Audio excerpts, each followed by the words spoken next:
मला असं वाटतं की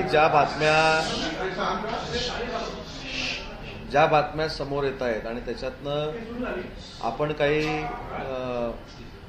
मीडियाच्या माध्यमातून म्हणणं मांडण्याचा प्रयत्न होतोय किंवा करताय, मला असं वाटतं की या बाबतीतली पूर्ण माहिती ही माननीय एकनाथ शिंदे साहेबांनी काल रात्री 1:30 वाजता प्रसारमाध्यमांना दिलेली आहे. अतिशय सकारात्मक चर्चा झालेली आहे आणि माननीय एकनाथ शिंदे साहेबांनी घेतलेली भूमिका परवाच अख्ख्या महाराष्ट्राला, सगळ्या पक्षांना आणि देशांना देखील कळलेली आहे. तर मला असं वाटतं की याच्यावर अजून नव्यानं काही सांगावं असं मला वाटत नाही. कालची चर्चा ही सकारात्मक आहे. पुन्हा एकदा माननीय शिंदे साहेबांबरोबर, देवेंद्रजींबरोबर, अजितदादांबरोबर चर्चा होईल आणि लवकरात लवकर मंत्रिमंडळ स्थापन होण्याचा निर्णय काही कालावधीमध्ये होईल याची मला पूर्ण खात्री आहे. परंतु जे काही वाटप झालं, हे खातं याला मिळालं, हे खातं त्याला मिळालं, म्हणजे खाती वाटप पण तुम्ही करून टाकलेलं आहे. तर मला असं वाटतं की तशी चर्चा तिथं झालेली नसावी आणि चुकीचं कुठं रेकॉर्डवर राहू नये. परंतु माननीय शिंदे साहेबांना सन्मानपूर्वक चर्चेला बोलवलेलं होतं, सन्मानपूर्वक त्यांच्याशी चर्चा झालेली आहे. तिन्ही नेते मंडळी त्या ठिकाणी उपस्थित होती आणि लवकरात लवकर मंत्रिमंडळ स्थापण्याचा निर्णय हा राज्यपातळीवर होईल याची पूर्ण खात्री मला. त्यांचा एक फोटो प्रसार माध्यमांवर फिरत असते, नाराज आहेत असं दाखवलं जाते. नाराज आहेत का मुख्यमंत्री? ते फोटोवरनं मला सध्या हल्ली लॉजिकच कळेन असं झालेलं आहे की एखादा फोटो बघून माननीय एकनाथ शिंदे साहेब नाराज आहेत, अजितदादांचा बुके देताना फोटो बघून त्यांच्या मनात नक्की काय चाललेलं आहे, आता माझ्या मनात नक्की काय चाललेलं आहे, हे सगळं तुमच्यापर्यंत कसं पोचतं हे फारच मोठं गूढ आहे आणि ते कधी गूढ उकलणार आहे याच्या प्रतीक्षेमध्ये आम्ही आहोत. मला असं वाटतं की काल मुख्यमंत्री महोदय ज्यावेळी अमित शहा साहेबांना भेटले ते अतिशय चांगलं वातावरण होतं, सकारात्मक वातावरण होतं. कुठेही असं तुम्ही जे म्हणताय की चेहऱ्यावर नाराजी आहे, चेहऱ्यावर नाराजी नाही, हे सगळं म्हणजे तुमचा आदर करून सांगतो की तुम्ही ठरवत असता. म्हणून 1:30 वाजता रात्री ज्यावेळी दिल्लीमध्ये माननीय एकनाथ शिंदे साहेब प्रसारमाध्यमांशी बोलले त्यावेळी त्यांनी स्पष्ट असं सांगितलं की सकारात्मक चर्चा झाली आणि सरकार स्थापनेच्या दृष्टिकोनातनं ही चर्चा झाली आणि त्याच्यातनं पुढं आम्ही जातो. आज परत आम्ही बसू आणि त्याच्यातनं निर्णय घेऊ. त्याच्यामुळं कुठं कोण नाराज होतं, काय होतं आणि ते तुमच्यापर्यंत कसं काय पोचतं याची आता बहुतेक चौकशी करावी लागेल.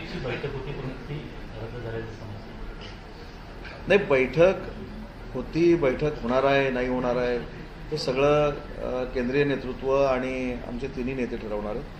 त्याच्यामुळं बैठक होईल की नाही याच्याबद्दल शंका व्यक्त करण्यापेक्षा आपल्याला निर्णय अपेक्षित आहे आणि तो निर्णय लवकरात लवकर होईल. एकनाथ शिंदे उपमुख्यमंत्रीपद स्वीकारण्यासाठी तयार आहेत का? केंद्रीय नेतृत्वाने त्यांची काही या बाबतीत मनधरणी केली आहे का की तुम्ही स्वीकारा? म्हणून शिंदे साहेब म्हणाले होते की जे केंद्रीय नेतृत्व ठरवलं ते निर्णय मान्य असतो. उपमुख्यमंत्री जे केंद्रीय नेतृत्वानं ठरवलेलं असेल ते शिंदे साहेबांना माहीत असेल आणि शिंदे साहेबांच्या मनातलं काय ते केंद्रीय नेतृत्वाला माहिती असेल.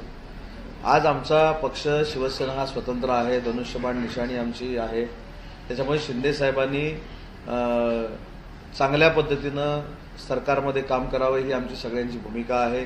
त्याच्यामुळे शिंदे साहेब अमित शहा साहेबांची जे काय बोलले असतील, अमित शहा साहेब शिंदे साहेबांचे जे काय बोलले असतील, हे सगळंच प्रसारमाध्यमाला यावं असं मला वाटत नाही.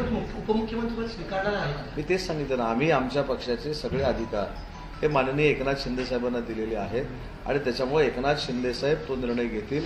परंतु आमची प्रामाणिकपणानं प्रत्येकाची भावना आहे की शिंदे साहेबांनी पूर्ण सरकारमध्ये राहावं, त्यांनी सरकारमध्ये काम करावं आणि सरकारला एकत्रपणानं पुढे घेऊन जावं. कारण मुख्यमंत्री माझी लाडकी बहीण योजना ही योजना आल्यानंतर ज्या पद्धतीनं माननीय एकनाथ शिंदे साहेबांना महाराष्ट्रामध्ये महिला भगिनींचा पाठिंबा मिळतो. काल देखील मोठ्या मनानं त्यांनी दिल्लीमध्ये सांगितलं की मी पदापेक्षा मी लाडका भाऊ झालो, याचं मला समाधान आहे. मला असं वाटतं की ह्याच्या पलीकडचं ते एक स्टेटमेंट काय असावं आणि एखादी व्यक्ती ज्यावेळी या सगळ्या गोष्टीवर राजकीय मात करून असं सांगते की मला त्या गोष्टीमध्ये समाधान आहे, असा अनेकांनी आदर्श घेतला पाहिजे असं माझं मत आहे. त्यांनी त्यांच्यासोबत जाताना दिलेलं एका लाडक्या सहकार्याला नेलं होतं, त्यांनी उपमुख्यमंत्रीपद स्वीकारलं नाही तर उदय सामंत उपमुख्यमंत्री होणार अशी चर्चा सुरू आहे. नाही, याच्यामध्ये काही तथ्य नाही. मला असं वाटतं की मंत्रिमंडळ स्थापन व्हायला आलं आणि निवडणुका आलं की सूत्रांची संख्या देखील फटाफट वाढते. त्याच्यामुळं असं काही नाही. मी परवा देखील सांगितलं की आमची सगळ्यांची इच्छा माननीय शिंदे साहेबच महाराष्ट्रामध्ये त्यांनी राजकारण केलं पाहिजे, आमच्यासोबत सगळ्यांना मार्गदर्शन केलं पाहिजे, सरकारमध्ये त्यांनी राहिलं पाहिजे, ही आमची सगळ्यांची भूमिका आहे. त्याच्यामुळे आता माझंच असं नाव, अनेकांची नावं आली पण अनेकांच्या नावाला जर विचारलं तर आमची पहिली पसंती आणि पहिलं नेतृत्व कोणी करावं तर ते आमच्या नेत्यानंच करावं, एकनाथ शिंदे साहेबांनीच करावं, ही आमची स्पष्टपणाची भूमिका आहे आणि त्याच्यामध्ये कुठेही मनामध्ये किंतु परंतु नाही. लाडकी बहीण योजनेच्या बाबतीमध्ये नवीन गोष्टी काही समोर येतात, काही बदल केले जाणार आहेत, स्कॅनर लावले जाणार आहेत, काही नवीन नियम जे आहेत ते लावले जाण्याची शक्यता आहे. एका घरात 2 महिलांच्या व्यतिरिक्त अंतर कोणाला दिलं जाणार नाही, अशी काही नवीन नियमावली येते का? कारण रक्कम वाढून देतोय, ताण पडणार आहे. ती तर नियमावली आहेच ना, ती नियमावली नाही कुठे. नवीन सरकार आल्यानंतर त्याच्यामध्ये काहीतरी आपण ड्रास्टिक चेंजेस करणार आहोत अशातला अजिबात भाग नाही. ती नियमावली आहे आणि सरकार अजून स्थापन व्हायचं आहे, शपथविधी व्हायची आहे, त्याच्यामुळे ताबडतोब चेंज होणार आहे. ही बातमी कुठून आली मला माहीत नाही, परंतु हे जे नियम आहेत ते नियम आहेतच आणि नियमामध्ये बसूनच सगळ्यांनी काम केलं पाहिजे ही सरकारची भूमिका आहे. त्याच्यामुळे हे नव्यानं काही नियम आलेले नाही आहे. ज्यावेळी सरकारमध्ये मागच्या आम्ही होतो, ज्यावेळी माननीय एकनाथ शिंदे साहेबांनी हा निर्णय घेतला त्याचवेळी हे नियम झालेले आहेत. त्याच्यामध्ये बदल काही करण्याची आवश्यकता नाही. बहुमत मिळालेलं आहे तुम्हाला, तरी देखील असं एक समजलं की इतकं बहुमत मिळालेलं आहे. मुख्यमंत्री एकनाथ शिंदे यांनी देखील सांगितलं आहे की माझा काहीच प्रॉब्लेम नाही आहे, तुम्ही मुख्यमंत्रीपद मिळवा, तर देखील अद्याप सरकार का स्थापन होत नाही, इतके दिवस होत आहेत, काय कारण काय नाही? मी सकाळीच एक सुधीर मुनगंटीवार साहेबांची स्टेटमेंट ऐकली, त्याच्यामध्ये त्यांनी स्टॅटिस्टिक दिलेलं आहे की 2004ला किती दिवसांनी सरकार स्थापन झालं, 2009ला किती दिवसांनी सरकार स्थापन झालं, 2014ला किती झालं, 2019ला तर आम्ही रेकॉर्डच केलं. त्या रेकॉर्डवर कोण बोलतच नाही. म्हणजे मला असं वाटतं की ते जे मी ऐकलं 2004ला काहीतरी 14-15 दिवस झाले होते, त्याच्यानंतर 2009ला काहीतरी 11 दिवस झाले होते आणि 2019ला तर काय आम्ही 1.5 महिनाच बॅटिंग केली सगळ्यांनी. त्यामुळे त्याच्यावर कोण चर्चा करत नाही, त्याच्यावर बोलत नाही. पण त्यांचेच नेते असं सांगतात की 6 दिवस झाले तरी सरकार स्थापन होत नाही, पण तुमच्या कालावधीमध्ये 35-36 दिवस सरकार स्थापन झालं नव्हतं. ह्या देखील गोष्टी आहेत ना. त्याच्यामुळे सरकार स्थापन करायला कुठचाही अडसर नाही, हे स्वतः एकनाथ शिंदे साहेबांनी सांगितलेलं आहे. भाजपानं, भारतीय जनता पार्टीनं देखील त्यांची भूमिका स्पष्ट केलेली आहे की त्यांच्या नेत्याची निवड येत्या 2 दिवसामध्ये होईल आणि ह्या सगळ्या तांत्रिक गोष्टी संपल्यानंतर सरकार स्थापन होईल. बैठक असताना, महायुतीची बैठक ठरली असताना, पूर्ण राजकारण एकनाथ शिंदेच्या भोवती फिरत असताना अचानक एकनाथ शिंदे गावाला निघतात, त्यामुळे नाराज आहे त्या बातमीला दुसरं अचानक गावाला जाण्याचं कारण. मी आता खरं सांगू का, रेकॉर्डवर खरं सांगू, मी तुम्हाला हे मानाल न मानाल, काल सुद्धा ते ज्यावेळी दिल्लीला आले कुठेही ते नाराज नाही आहेत, परंतु त्यांची तब्येत जी आहे, त्यांना ताप देखील काल होता, त्यांना सर्दी देखील झालेली आणि असं असताना आपण ते नाराज आहेत म्हणून दऱ्याला गेले असं सांगणं हे फार चुकीचं ठरू शकतं. मला असं वाटतं की त्यांनी एका वाक्यामध्ये स्वतःचं व्यक्तिमत्व या महाराष्ट्रासमोर आणलं की मी नाराज होऊन रडणारा नाही, लढणारा आहे. त्याच्यामुळं प्रत्येकाला धावपळीतनं काही आरोग्याच्या अडचणी निर्माण होऊ शकतात आणि त्याच्यासाठी जर ते तिथं गेले असतील चांगल्या वातावरणामध्ये तर त्याचं ते नाराज होऊन गेले किंवा नाराज न होता गेले, हे आपण प्रेडिक्शन करण्यामध्ये काही पॉईंट आहे असं मला वाटतं. अजितदादा मुख्यमंत्रीपदी विराजमान झाल्यास मी स्वतः स्वागतासाठी जाईन, बुके घेऊन जाईल असं रोहित पवार म्हणतायत. रोहित पवार म्हणतात ना, तर मी काय म्हणतो त्याच्यावर. म्हणजे मला असं वाटतं की या स्टेटमेंटवर रोहित पवार आणि अजित पवार यांच्यामधली दरी आता कमी व्हायला लागली आहे. जितेंद्र आव्हाड मुख्यमंत्री एकनाथ शिंदे यांच्या भेटीसाठी गेलेले आहेत, वर्षावर काय अदृश्य शक्ती काम करते? कुठची अदृश्य शक्ती? काय ज्यांचे आमदार 10 आहेत ती कशी काय अदृश्य शक्ती होऊ शकते? माननीय एकनाथ शिंदे साहेबांच्या नेतृत्वाखाली थम्पिंग मेजॉरिटी महायुतीच्या सरकारला आलेली आहे. सरकारमध्ये माननीय एकनाथ शिंदे साहेबांनी काय भूमिका घेतली आपल्या सगळ्यांना माहिती आहे. त्याच्यामुळे आव्हाड साहेब जर भेटले असेल ते देखील ठाण्याचे आहे. पण त्याचा वारंवार आरोप असा होता की माझे मित्र असून सुद्धा मला वेळ देत नाही असा आरोप होता. मग कदाचित त्यांना वेळ दिला असेल आणि कायमस्वरूपी वेळ देण्याच्या संदर्भामधली काहीतरी जर आव्हाडसाहेब भूमिका घेणार असतील त्याचं आम्ही स्वागत करू. नाना पटोले म्हणतात की ज्यादिवशी मतदान झालं, उशिरा जी मतं झाली ती दुसऱ्या दिवशी 9,99,000 मतांची वाढी दुसऱ्या दिवशी जाहीर केली.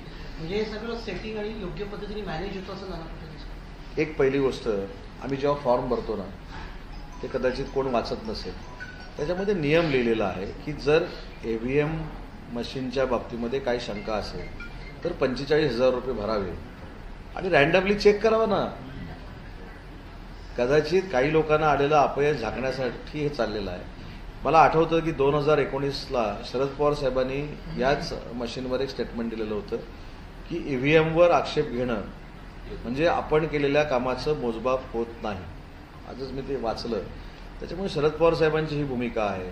आता त्याच्यामध्ये जर संधी आहे की तुम्ही पैसे भरा आणि त्याचं काय ते मोजणी परत करा, तर करा ना त्याच्यामध्ये. नाना पटोले उपस्थित केलेले आहे की ज्या वेळेला वाद आहे का तुम्ही पण मागणी केली होती अशी चर्चा आहे. काय काय गृह खात्यावरती गृहमंत्री वाद कुठं आहे मला तेच कळत नाही. वाद कुठंच वाद नाही. तुमच्या लक्षात येईल 2-3 दिवसामध्ये कुठेही वाद नाही, कुठेही वाद नव्हता, भविष्यामध्ये देखील होणार नाही. अशा पद्धतीचे निर्णय एकनाथ शिंदे साहेब घेतील. नाना पटोले यांनी म्हटलेलं आहे की आम्हाला ईव्हीएम मशीन्सवरती विश्वास आहे, परंतु जे निवडणूक आयोगाचे कर्मचारी आहेत, निवडणूक आयोग ज्या पद्धतीनं काम करते त्याबद्दल प्रश्नचिन्ह त्यांनी निर्माण केलेलं आहे व्यवस्थेवर. मला असं वाटतं की आपण देखील सगळ्यांनी मतदान केलेलं आहे, बरोबर ना. मतदान केल्यानंतर बटन दाबल्यानंतर बीप वाजतो आणि डाव्या हाताला एक स्लिप आपल्याला बघायला मिळते. हे तर आहे. मग अजून ती पारदर्शकता काय असावी. नाही, जे 5 नंतरचं जे वाढलेलं मतदान आहे त्या संदर्भात मी मॅडमने जो प्रश्न विचारला त्याचं उत्तर दिलं की ईव्हीएम मशीनवर आमचा आक्षेप नाही. मग आक्षेप आहे कशावर. व्यवस्थेवर. स्वतः ज्यावेळी पराभवाला आपण सामोरं जातो त्यावेळी स्वतःची मानसिकता हे पराभव स्वीकारण्याची असली पाहिजे. दुर्दैवानं पराभव झाला की ती यंत्रणा योग्य नाही, ते कर्मचारी अयोग्य आहे, ते यंत्रणेवर काम करणारे कर्मचारी अयोग्य आहे, ते सारखं सारखं सांगून उपयोगाचं नाही. शेवटी आपण पण आत्मचिंतन करणार आहोत की नाही, आत्मपरीक्षण करणार आहोत की नाही. मला सांगा की 2 भाऊ लढले, एक धीरज देशमुख साहेब लढले आणि एक अमित देशमुख साहेब लढले. जर ईव्हीएम मध्ये काहीतरी घोटाळा करून करायचं असतं तर मग एक भाऊ निवडून आला आणि एक भाऊ कसा काय पराभूत झाला याचं उत्तर देखील दिलं पाहिजे.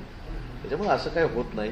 मला असं वाटतं की ही आपण आपल्या नेतृत्वाखाली आलेलं अपयश झाकण्याचा एक पर्याय काढलेला आहे. 45,000 रुपये की 50,000 रुपये भरून ईव्हीएम रॅन्डमली चेक केलं जातं, तसं त्यांनी करावं. निर्मला सीतारामनचे पती जे आहेत बरकला प्रभाकर यांनी एक विश्लेषण केलंय की दुपारी 3 नंतरच्या मतदानाचा आकडा जो होता तो अचानकपणे वाढला आणि त्याचाच फायदा कदाचित महायुतीला झाला असावा, असं काही तुम्हाला वाटतं की 3 नंतरच्या मतदानाचा काही. मी स्वतः विधानसभेच्या 5 निवडणुका लढलो आणि खासदारकीच्या 5 निवडणुकांमध्ये मी प्रचार केला. पंचायत समितीच्या 5 निवडणुकांमध्ये प्रचार केला. आपण जर प्रोसिजर बघितली तर हीच असते की सकाळी 7 वाजल्यापासून एक 12-12:30 वाजेपर्यंत फार मोठ्या पद्धतीनं मतदान होतं.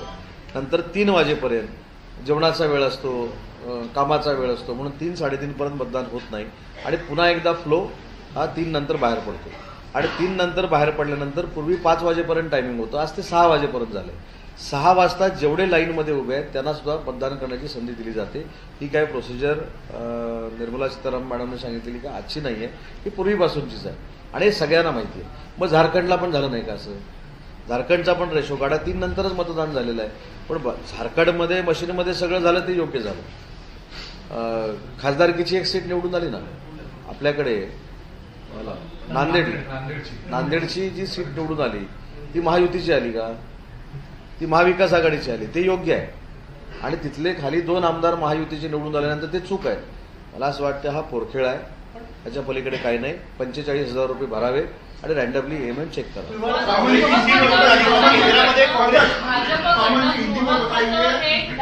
मराठी होते ना, मराठी. असं का होते की तुम्हाला नांदेडची काँग्रेसची सीट निवडून आली, केंद्रामध्ये महाविकास आघाडी किंवा इंडिया आघाडीला समर्थन दिलं जातं, राज्यामध्ये महायुतीला लोक पाठिंबा देते. मला असं वाटतं की ती पण जागा पोस्टल मतामध्ये निवडून आली. त्याच्यामुळे ठीक आहे, आम्ही ते आत्मचिंतन करू ना. पण आज उत्साहाच्या जल्लोषाच्या वातावरणामध्ये 235 पेक्षा जे आमचे आमदार निवडून येतात त्याचं सेलिब्रेशन आम्हाला सध्या करू दे. त्याच्यामध्ये ईव्हीएम मध्ये आणायचं. माझं म्हणणं की आपण 16पर्यंत का पोहोचलो, आपण 10च्या पुढे जाऊ का शकलो नाही, आपण 20च्या पुढे जाऊ का शकलो नाही, याचा थोडा अभ्यास करून कुठेतरी चिंतन करा ना.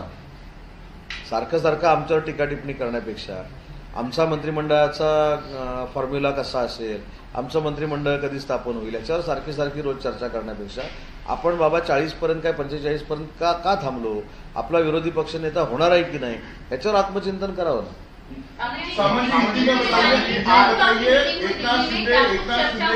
सातारा चले गए हैं, कहाँ फंसा हुआ है, आपने गृह मंत्रालय की नाराजगी है क्या? नहीं, कुछ भी नाराजगी नहीं है. साहब कल 3:30-4 बजे तक दिल्ली में थे। दिल्ली से आने के बाद वो अभी निकल गया है, कुछ भी नाराजी नहीं है। सम्मानपूर्वक मीटिंग अमित शाह साहब के साथ हो गई है। तीन जो नेता है, देवेंद्र जी, अजीत दादा और हमारे नेता एकनाथ शिंदे साहब, वो भी मीटिंग को थे और अच्छी तरह से सम्मानपूर्वक मीटिंग होगी। कोई भी नाराजी एकनाथ शिंदे साहब के तरफ से नहीं है। लेकिन कल जिस तरीके से उन्होंने 2:30 बजे रात को बाइट दी और कहा कि कल मुंबई में महायुति की फिर से बैठक होगी और अचानक उनका सतारा चले जाना लोगों में शंका तो पैदा करता है कि कुछ तो दिक्कत है। कुछ भी दिक्कत नहीं है। कल उन्होंने 2:30 बजे बोला था कि आज मीटिंग है। वो मीटिंग अगर नहीं होती तो फोन पे ऊपर भी बात हो सकती है ना, ऐसा कोई नहीं। अभी ऐसे भी माध्यम है कि वीसी पे भी बात हो सकती है, मोबाइल फोन पे भी बात हो सकती है, फोन पे भी बात हो सकती है, तो नाराजगी कुछ भी नहीं है।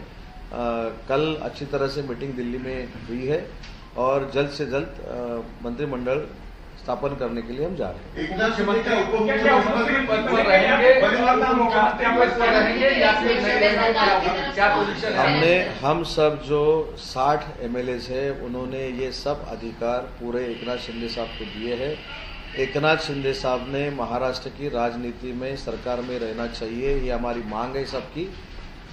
आगे जाके इसका फैसला खुद एकनाथ शिंदे साहब करेंगे। हमारा पूरा विश्वास एकनाथ शिंदे साहब के ऊपर है और उनको हमने सब अधिकार दिए हुए हैं। एक सवाल ये है कि लगातार जिस तरीके से मंत्रालयों को लेकर के खबरें आ रही हैं कि गृह मंत्रालय चाहिए, यूनियन मिनिस्ट्री चाहिए, राजस्व मिनिस्ट्री चाहिए, इस तरीके से क्या ऐसी स्थिति में इन सब चीजों को लेकर के कुछ मतभेद है? नहीं, ये सब खबरें आ रही है ना, जो खबरें देने वाले हैं, सही खबरें देने वाले हैं, वो जब बोलेंगे प्रेस कॉन्फ्रेंस लेके तब फाइनल समझो, नहीं तो सब सूत्रों का हवाला है ऐसा समझो। सामंत जी, चुनाव आयोग को लेटर लिखने वाली है कांग्रेस। वो कह रही है कि वोट परसेंट को लेकर कहीं ना कहीं कोई धांधली हुई है। इवनिंग में जो वोट परसेंट बढ़ा है वो चौंकाने वाला है। तो अब ईवीएम नहीं, वोट परसेंट की बात कर रही है, चुनाव आयोग को पत्र लिख रही है, चुनाव अधिकारियों पर आरोप लगा रही है। क्या कहेंगे इसको लेकर? आज पत्र भी नाना पटोले ने दिया है मुख्य चुनाव अधिकारी। नहीं, उनके पास अभी टाइम बहुत है खत लिखने के लिए, पत्र लिखने के लिए, लेकिन हर एक इलेक्शन में ऐसा ही होता है। सुबह से 7 बजे से 12 साढ़े 12 बजे तक वोटिंग ज़्यादा होता है, बीच में कम होता है, बाद में 3 बजे के बाद 5 बजे तक या 6 बजे तक वोटिंग ज़्यादा होता है।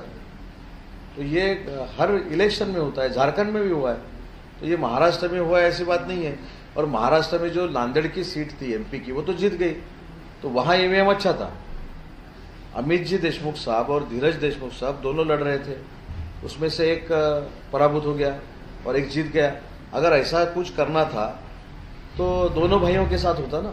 तो ये सब ठीक है, अभी मॉरल कार्यकर्ताओं को सपोर्ट देने के लिए सब ये बातचीत चल रही है, ये सब राजनीति है और उसमें उनको सफलता नहीं मिली। संजय राउत ने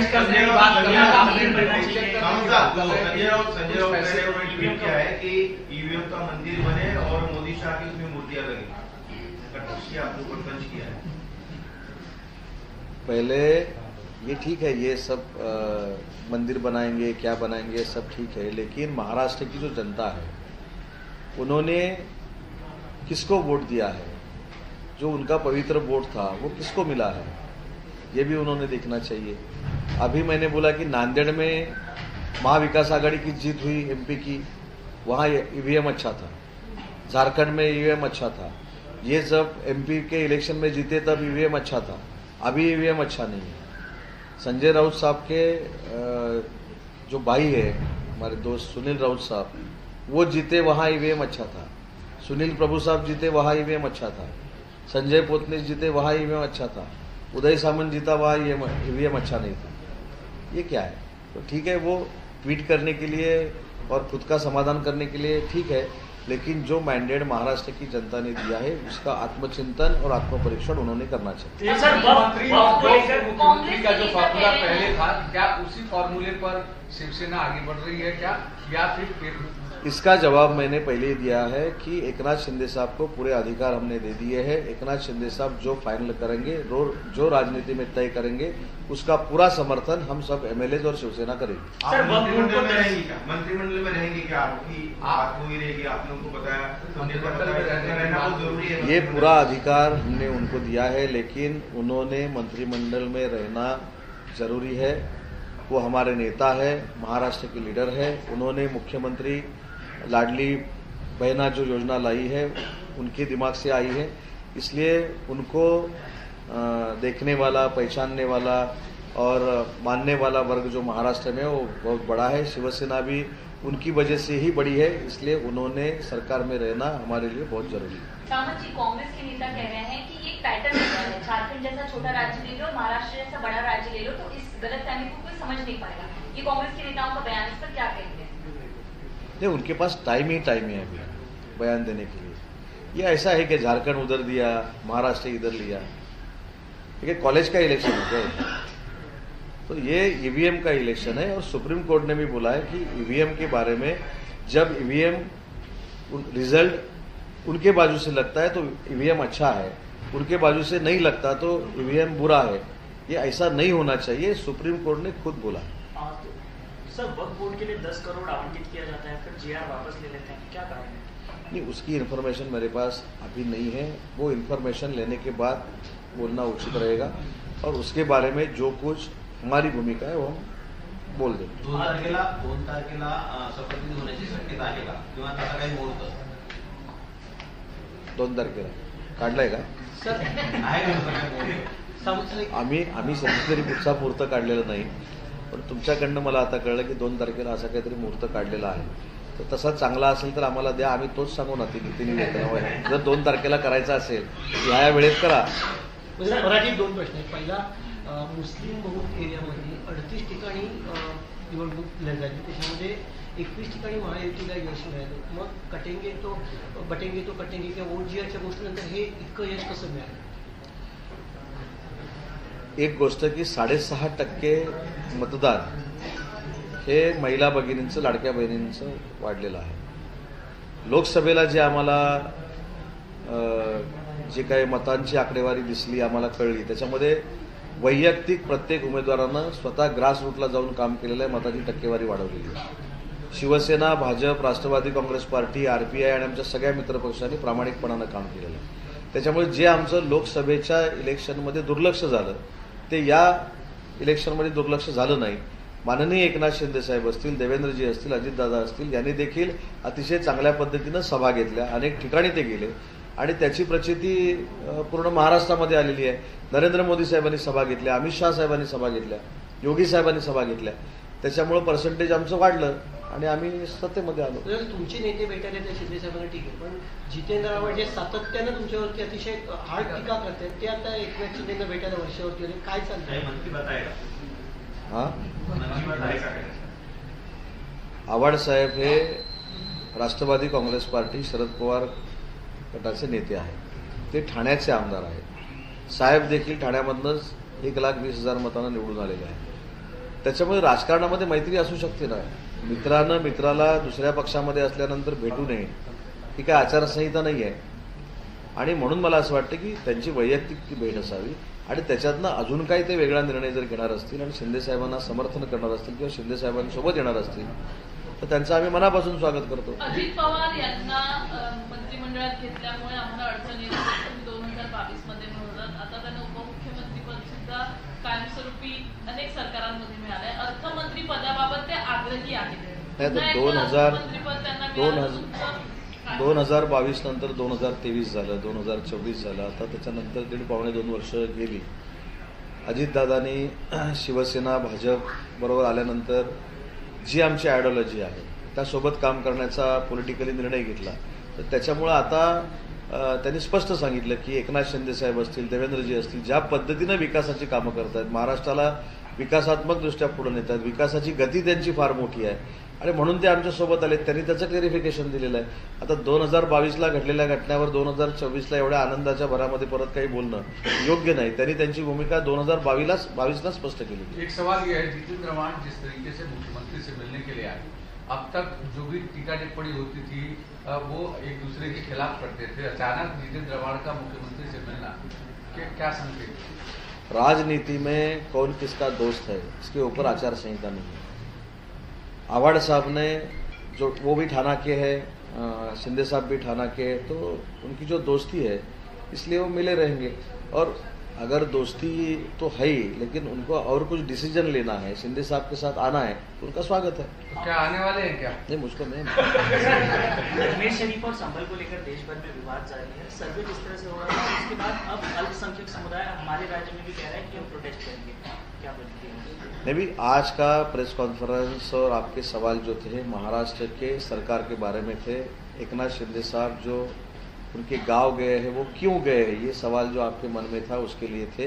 ये जो बाकी के सवाल है वो बाद में क्या है कैसे है उसका इन्फॉर्मेशन लेंगे बाद में। सवाल लेना चाहेंगे सरकार को लेकर, रूमर्स हैं, हम उसको क्लियर कर सकते हैं कि एकनाथ शिंदे न डीसीएम के रेस में अपने आप को आगे रखना चाहते हैं, पार्टी के किसी अन्य नेता को मौका देना चाहते हैं, ना वो केंद्र की कैबिनेट का हिस्सा बनना चाहते हैं, ऐसी उनकी इच्छा है। नहीं, उनके मन में क्या है ये ठीक है, लेकिन हमारी जरूरत है।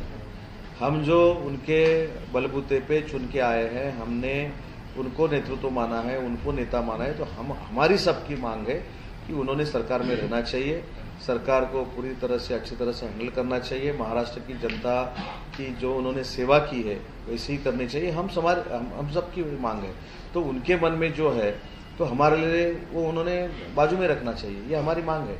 इसलिए एकनाथ शिंदे साहब जो अभी गाँव गए हैं वो भी नाराजी से नहीं गए, उनकी थोड़ी बहुत तबीयत भी ठीक नहीं है, कल भी उनको बुखार था इसलिए वो गए, लेकिन सूत्रों का हवाला कि नाराज है ऐसे है। वो खुद क्या चाहते हैं, ये तो आप लोगों की मांग ने आपको बता दिया। नहीं, हमने हमारी मांग बोली है कि एकनाथ शिंदे साहब ने सरकार में रहना चाहिए। कुठल्याही मतदारसंघामध्ये एखाद्या निवडणूक निर्णय अधिकाऱ्याने जाहीर घोषणा केली किंवा विजयी उमेदवाराची घोषणा केली, त्याच्यानंतर फेर मतमोजणीची मागणी करू शकतात? मला असं वाटतं की ईव्हीएमच्या बाबतीमध्ये काही पैसे भरल्यानंतर रॅन्डमली काही 5 ते 10 नाही, निवडणूक निर्णय अधिकाऱ्यांनी एकदा निर्णय दिला असं काहीतरी आहे ना? हा, असं हा, तेच ना, त्याच्यामुळे ती संधी आपल्याला आहे ना। त्याच्यावर झालेल्या मतमोजणीनंतर काही करता येत नाही, असं नाही तसं नाही, हे आरोप प्रत्यारोप करायचे, निवडणूक निर्णय अधिकाऱ्यांवर आक्षेप घ्यायचे। आता हेच मग नांदेडमध्ये का घेतले जात नाही, हेच झारखंडमध्ये का घेतले जात नाही? मला असं वाटतं की महाराष्ट्रातल्या जनतेला अनेक वेळा काही लोकांनी फसवण्याचा प्रयत्न केला, कदाचित त्याच्यातनं फेक नरेटिव्ह सेट झाला असेल, पण आता महाराष्ट्रातल्या जनतेनं मतदारांनी आमच्या महायुतीला अतिशय मोठ्या पद्धतीनं मतदान केलेलं आहे आणि आम्हाला पुन्हा एकदा सत्तेमध्ये बसवलेलं आहे। इस बार आपकी पार्टी की सीटें भी बढ़ी है, तो मंत्रिमंडल में क्या सीटों की संख्या होगी, उसमें आपकी पार्टी बढ़ोतरी चाहती है, ज्यादा हिस्सेदारी चाहती है, और जो मंत्रालय आपके पास है 2022-23 में जैसे शिंदे साहब मुख्यमंत्री बने, क्या उतने ही बड़े मंत्रालय इसकी कोई मांग हुई, इसकी चर्चा हुई? वो तो डिस्कशन होता ही है, लेकिन इसका पूरा अधिकार हमने एकनाथ शिंदे साहब को दिया है। एकनाथ शिंदे साहब ने अमित शाह साहब से बात की है, एकनाथ शिंदे साहब ने देवेंद्र जी से बात की है, नड्डा साहब से बात की है, अजित दादा से बात की है, और सम्मानपूर्वक उनकी मांग का सम्मान होगा, ये हमको मालूम है।